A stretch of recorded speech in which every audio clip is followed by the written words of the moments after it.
At the northeast corner of the Mediterranean Sea, one will find the city of Antioch, a few miles inland on the Orontes River. It is in a very important location because it links the Eastern and Western worlds. There was no important city located there until the Greeks conquered the area in the 4th century AD. When the Greeks conquered a new area, they brought their culture, art, architecture, philosophy, and religion to the region. The process of making a new area Greek is called Hellenization. The Greeks Hellenized the new cities in their empire.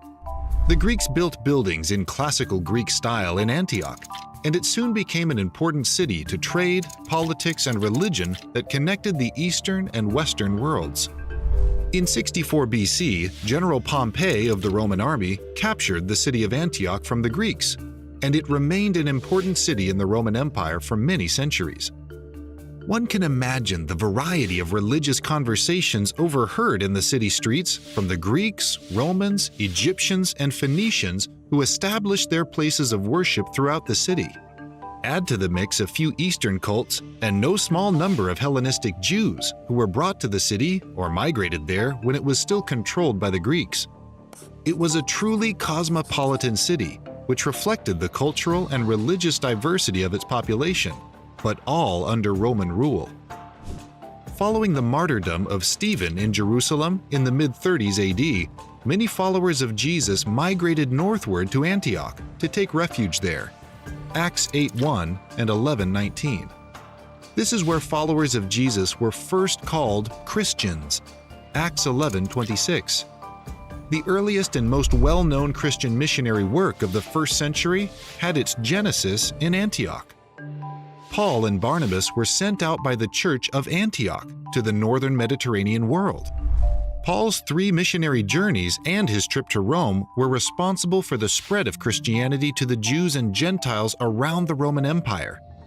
By the end of the 1st century, Antioch had a population of 300,000, making it the 3rd largest city in the Roman Empire, many of whom were Christians.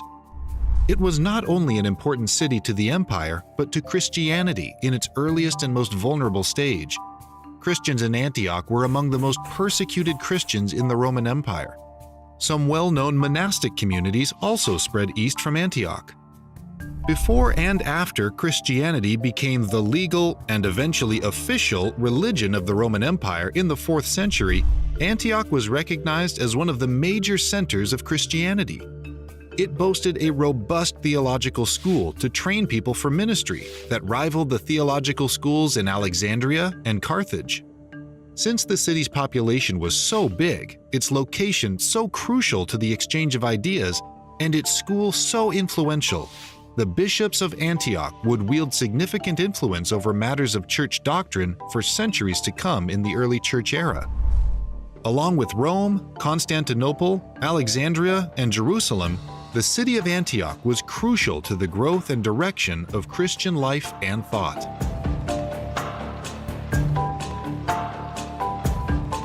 Toward the end of the 1st century AD, Ignatius became the 3rd overseer, or bishop, of the churches in Antioch at the northeast corner of the Mediterranean Sea.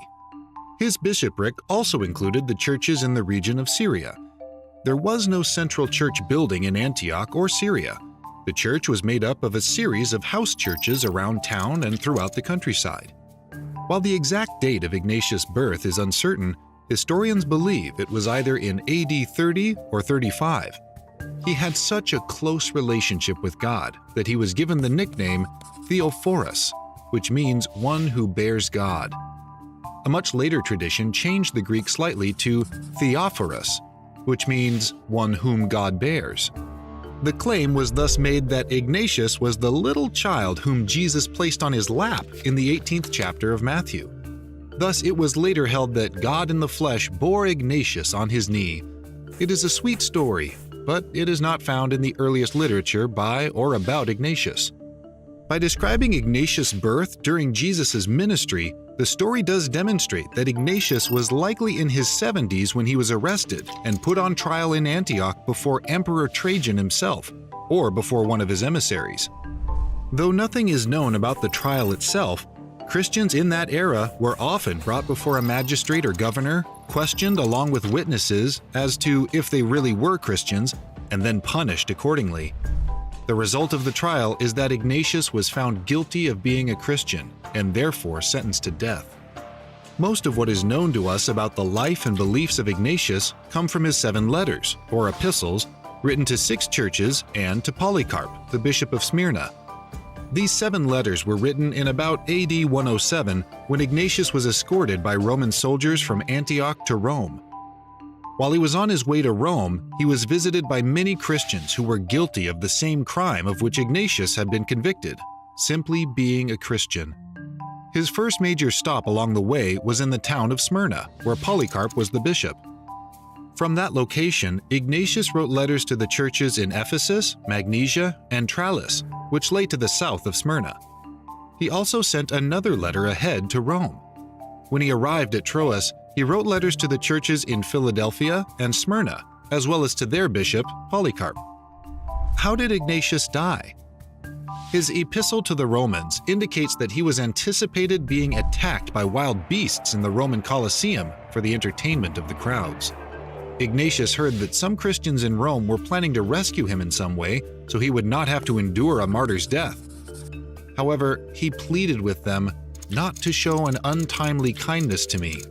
Allow me to become food for the wild beasts, through whom I will be allowed to make it to God. I am the wheat of God. Let me be ground by the teeth of the wild beasts, so I may be found to be the pure bread of the Christ. Ignatius believed that if he died in Christ, so also Ignatius would be raised in Christ in his own resurrection into heaven.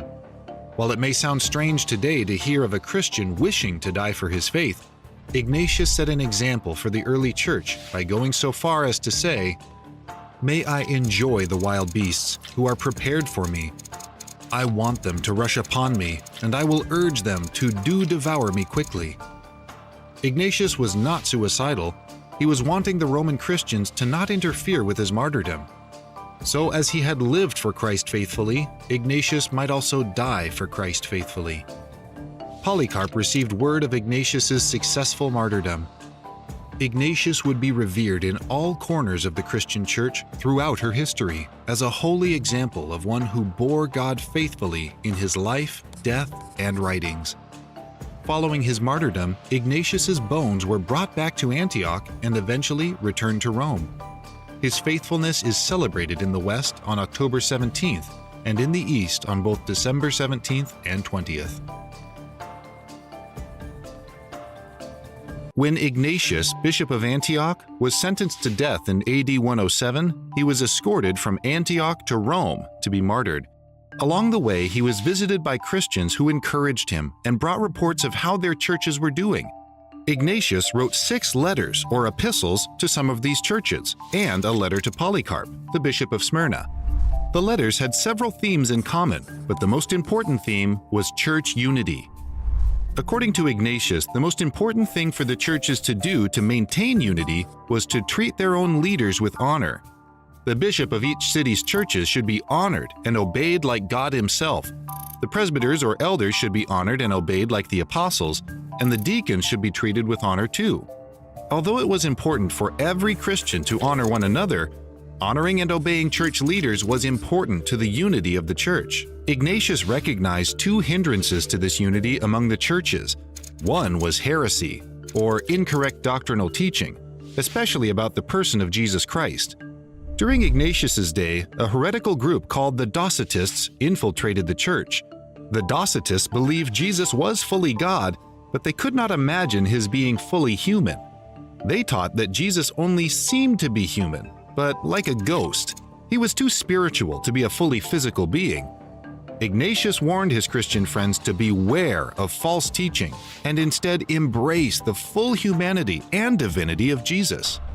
The other hindrance to unity among a city's churches was separatism, or believing that there could be factions within each city's churches who operate separately from the bishop. Ignatius advised Christians not to do anything apart from their bishops because they were all a part of the same body of believers. While unity within each city's churches was the most important theme in Ignatius's letters, he also emphasized the importance of good behavior. He taught that people with bad doctrine behave badly, and people with good doctrine should behave well and worthy of the name of Christ. In other words, the fruit people bear is indicative of what kind of doctrine they hold, and God will judge all people, both good and bad, in the end. This good behavior would not only promote unity within the church, but also would pave the way for the world's hearing and seeing the gospel lived out in the lives of the church.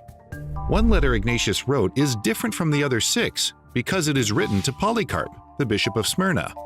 It was like a letter from an older bishop to a younger one. As a fellow bishop, Ignatius encouraged Polycarp to press on and keep doing his ministry carefully. In Polycarp's efforts to bear the struggles of all, Ignatius urged Polycarp not only to pay attention to the needs of the good disciples, but also of those who are more troublesome too. When heretics might try to persuade Polycarp of their views, he should stand firm, as does an anvil that is hammered. Ignatius encouraged Polycarp to care for the widows and slaves in his congregation, and encouraged slaves, wives, husbands, and single people to be content in their relationship with God. While the letter was written to Polycarp, Ignatius knew Polycarp's congregation would be listening in on the details, so he reminded them to do all things, including marriage, with the approval of their bishop, paying attention to him in all things, and not deserting him or the church. Rather, they should be patient with one another in humility, as God is patient with them. Although Ignatius was facing the end of his life, his emphasis was on the unity of the church, which should be centered on the leadership of local churches and an accurate understanding of Jesus Christ. Ignatius's pleas for Christians to live in unity, truth, and good behavior continue to be emphases of the church throughout the centuries.